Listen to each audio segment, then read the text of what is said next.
नमस्कार दोस्तों, आपका मेरे चैनल लीड स्टडी में स्वागत है। आज हम एक नया विषय शुरू करने जा रहे हैं जिसका जो नाम है इंडियन पॉलिटी है। तो इंडियन पॉलिटी को शुरू करने से पहले हमें इसके कुछ आधारभूत बिंदुओं के बारे में जानना बहुत जरूरी है। तो चलिए शुरू करते हैं। तो सबसे पहले आपने ये 4 वर्ड जरूर सुने होंगे। सबसे पहले polity, after that political science,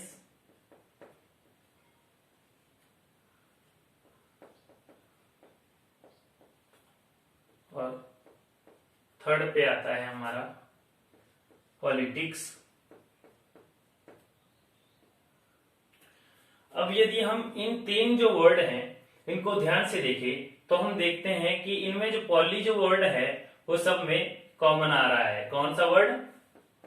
poly जो वर्ड है इन सब में कॉमन है। यदि इसके साथ सी लगा दिया जाए तो बनता है पॉलिश, मतलब जिसका मतलब होता है शहरी राज्य। क्या मतलब होता है? शहरी राज्य। और पॉलिटी की बात करें, इसे हिंदी में बोलते हैं राज्य व्यवस्था, राज्य व्यवस्था। ठीक है। उसके बाद यदि बात करें पॉलिटिकल साइंस की, इसका जो हिंदी में मतलब होता है राजनीतिक विज्ञान। तथा यदि बात करें पॉलिटिक्स की तो इसका जो हिंदी में मीनिंग होगा या होता है राजनीति। तो सब में एक किस्म से देखा जाए राज्य जो शब्द है वो सब में जुड़ा हुआ है। तो इन तीनों वर्डों के बारे में जानने से पहले हमें यह पता होना चाहिए कि राज्य होता क्या है।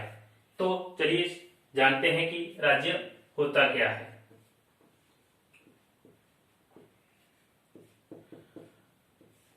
और सबसे पहले इस धरती पे क्या आया? इंसान आया। ठीक है, इंसान आया। और इंसान से क्या हुआ? और इंसान पैदा हुए। मतलब तो इंसान को हम क्या मान लेते हैं? जनसंख्या। जनसंख्या क्या हुई? बढ़ी। ठीक है, इंसान आया, जनसंख्या बढ़ी। अब देखो कई इंसान हो गए। अगर मैं अकेला हूं, सपोज मैं किसी रूम में अकेला हूं, तो मैं उस रूम में कहीं भी घूम सकता हूं।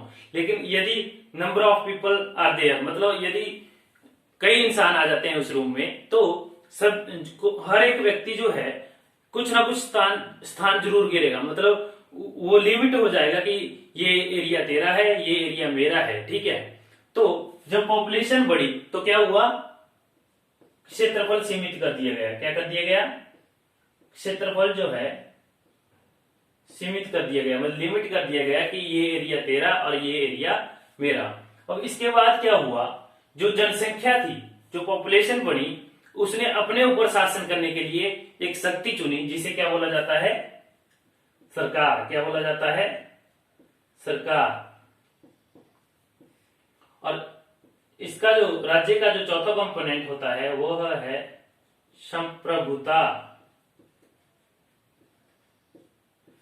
संप्रभुता का मतलब होता है कि कोई भी जो देश है वह अपने आंतरिक तथा बाह्य निर्णय लेने के लिए क्या है?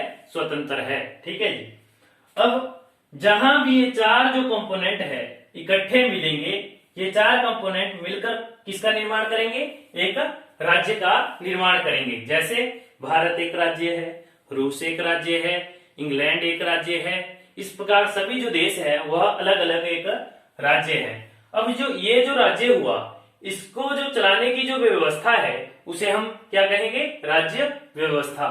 तो राज्य को चलाने की व्यवस्था को कहा जाता है राज्य व्यवस्था। मतलब राज्य व्यवस्था कैसी व्यवस्था होगी कि मतलब जो व्यवस्था है, जैसे कि सरकार कैसी होगी, मतलब संसदीय प्रकार की होगी या राष्ट्रपति प्रकार की होगी, कितने वर्ष तक कार्य करेगी, या प्रधानमंत्री होगा या नहीं होगा, राष्ट्रपति होगा या नहीं होगा। ये क्या हुई? किसी भी राज्य को चलाने की क्या हुई? एक व्यवस्था हुई। अब हम बात करते हैं पॉलिटिकल साइंस की। तो हमने देखा कि राज्य व्यवस्था क्या होती है कि सरकार होगी या नहीं होगी, किस प्रकार की होगी। तो ये होगी राज्य व्यवस्था। और कौन सी जो व्यवस्था है वह कितनी अच्छी है या कितनी बुरी है, जैसे संसदीय व्यवस्था अच्छी है या राष्ट्रपति व्यवस्था अच्छी है, तो इसके बारे में जो स्टडी की जाती है तो उसे बोला जाता है पॉलिटिकल साइंस। मतलब राज्य व्यवस्था के बारे में जो स्टडी की जाती है उसे बोला जाता है राजनीतिक विज्ञान। क्या बोला जाता है? राजनीतिक विज्ञान। अब बात करते हैं तीसरे नंबर पे पॉलिटिक्स की। तो पॉलिटिक्स की यदि बात करें तो ये जो पॉलिटी है इसकी जो एप्लीकेशन है उसे बोलेंगे हम पॉलिटी। जैसे कि राज्य व्यवस्था क्या है कि भारत का एक राष्ट्रपति होगा, और उसकी एप्लीकेशन क्या हुई कि एट प्रेजेंट भारत का जो राष्ट्रपति है वह रामनाथ कोविंद है। ठीक है जी। तो रामनाथ कोविंद जी हैं हमारे इस टाइम राष्ट्रपति। तो ये क्या हुई, इसकी एप्लीकेशन हुई पॉलिटिक्स, किसकी? पॉलिटी की। तो यहां से हमने देखा कि पॉलिटी हुई राज्य को चलाने की व्यवस्था, पॉलिटिकल साइंस हुई राज्य व्यवस्था के जो स्टडी है उसे क्या क्या कहेंगे हम? राजनीतिक विज्ञान कहेंगे। तथा तीसरे नंबर पर आया राजनीति, इसकी जो एप्लीकेशन हुई पॉलिटी की उसे बोलेंगे हम राजनीति। अब चौथे नंबर पर हम बात करेंगे कॉन्स्टिट्यूशन। ठीक है, कॉन्स्टिट्यूशन जिसे कि हिंदी में बोलते हैं संविधान। क्या बोलते हैं? संविधान। तो संविधान है क्या? अब देखिए, कोई भी राज्य व्यवस्था है इसको चलाने के लिए कुछ नियमों की आवश्यकता होती है। मतलब कोई भी राज्य व्यवस्था ये सुदृढ़ नहीं बनेगी यदि उसमें कुछ नियम ना हो, डिसिप्लिन ना हो। ठीक है, तो किसी भी राज्य व्यवस्था को चलाने के लिए जो नियम बनाए गए हैं या नियम है उन्हें क्या कहा जाता है? संविधान कहा जाता है। किसी भी राज्य व्यवस्था को चलाने के लिए जो नियम है उन्हें क्या कहा जाएगा? संविधान कहा जाएगा। और संविधान भी दो प्रकार का होता है। एक आ गया आपका लिखित संविधान और दूसरा आ गया अलिखित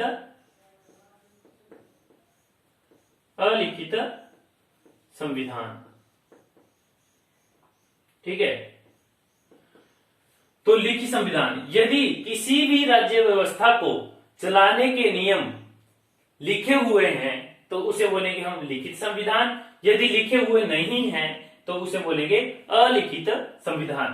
तो लिखित संविधान वाले देशों की यदि बात करें तो भारत जो है, भारत का जो संविधान है वो लिखित संविधान है।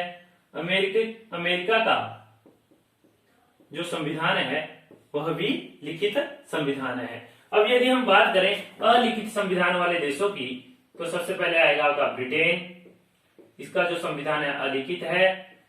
कनाडा, सऊदी अरब और नंबर 4 पे आएगा आपका न्यूजीलैंड। तो ये कुछ देश हैं जिनके जो संविधान है वो अलिखित संविधान है। ठीक है जी। अब संविधान के बारे में भी हमें नॉलेज होगी। हमने जाना कि पॉलिटी क्या होती है, पॉलिटिकल साइंस क्या है, पॉलिटिक्स क्या है, तथा राज्य के बारे में जाना और फिर कॉन्स्टिट्यूशन के बारे में जाना। अब हम बात करेंगे कुछ राजनीतिक विचारकों की, दार्शनिकों की, जिन्होंने मतलब इसकी शुरुआत के बारे में बताया कि पॉलिटी की शुरुआत कहां से हुई। ठीक है, तो सबसे पहले जो दार्शनिक हुए वो थे सुकरात। कौन? सुकरात। सुकरात एक ऐसे पर्सन थे जिन्होंने सर्वप्रथम किसका विरोध किया? इन्होंने सर्वप्रथम राजा का विरोध किया था। तो राजा का विरोध करने में जो जो बातें इन्होंने कही, इनका एक शिष्य था जिसका नाम था, पहले तो सुकरात जो थे ये ग्रीक से बिलोंग करते थे, दैट इज यूनान से। इनका एक शिष्य था जिसका नाम था प्लेटो। तो जो जो सुकरात ने राजा के विरोध में कहा, मतलब राजा की बात ना मानने के बारे में कहा, उसे प्लेटो ने द रिपब्लिक बुक में लिख दिया। इस बुक में लिखा, द रिपब्लिक बुक में लिखा। तथा इन्होंने एक एकेडमी खोली, द एकेडमी, जो कि कहां पे खोली? एथेंस में। इस एकेडमी में इन्होंने क्या किया इस एकेडमी में इन्होंने द रिपब्लिक बुक में जो भी इन्होंने बातें लिखी थी उन बातों को समझने के लिए इन्होंने यह एकेडमी खोली। ठीक है, अब हम बात करेंगे द एकेडमी खोलने के बाद क्या हुआ। इसी एकेडमी में इनका एक शिष्य बना जिसका नाम था अरस्तु। क्या नाम था? अरस्तु। अरस्तु की यदि बात करें तो इसने द एकेडमी में ये जो रिपब्लिक जो बुक थी, द रिपब्लिक जो बुक थी, इसमें जो भी बातें बताई गई थी उनका निचोड़ निकाला तथा उनको एक बुक द पॉलिटिक्स में लिख दिया। अब द पॉलिटिक्स बुक में इन्होंने जो भी लिखा वो था राजनीति के बारे में, तो जिस कारण इन्हें भारत की राजनीति का या भारत की राजनीति का जनक भी कहा जाता है, राजनीतिक विज्ञान का जनक भी कहा जाता है अरस्तु को। अब अरस्तु के भी एक शिष्य थे जिसका नाम था सिकंदर महान।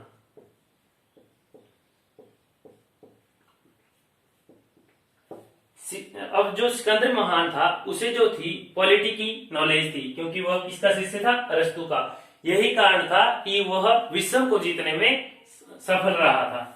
तो इस वीडियो में हमने जाना कि पॉलिटी क्या होती है, डिफरेंट पॉइंट्स जैसे कि पॉलिटिकल साइंस, पॉलिटिक्स, संविधान क्या होता है, और कुछ दार्शनिकों के बारे में जाना कि पॉलिटी की शुरुआत कहां से हुई। अब अगली वीडियो में हम बात करेंगे इंडियन पॉलिटी के विकास के बारे में कि भारत का संवैधानिक विकास कैसे हुआ। उसमें हम बात करेंगे 1773 के रेगुलेटिंग एक्ट के बारे में, 1784 के पिट्स एक्ट इंडिया के बारे में, और फिर उसके बाद जो भी एक्ट आएंगे उनके बारे में बात करेंगे। इसी तरह हम पूरी पॉलिटी को कवर करेंगे। तब तक के लिए धन्यवाद। इसी तरह मेरी वीडियो को लाइक तथा शेयर करते रहें। धन्यवाद।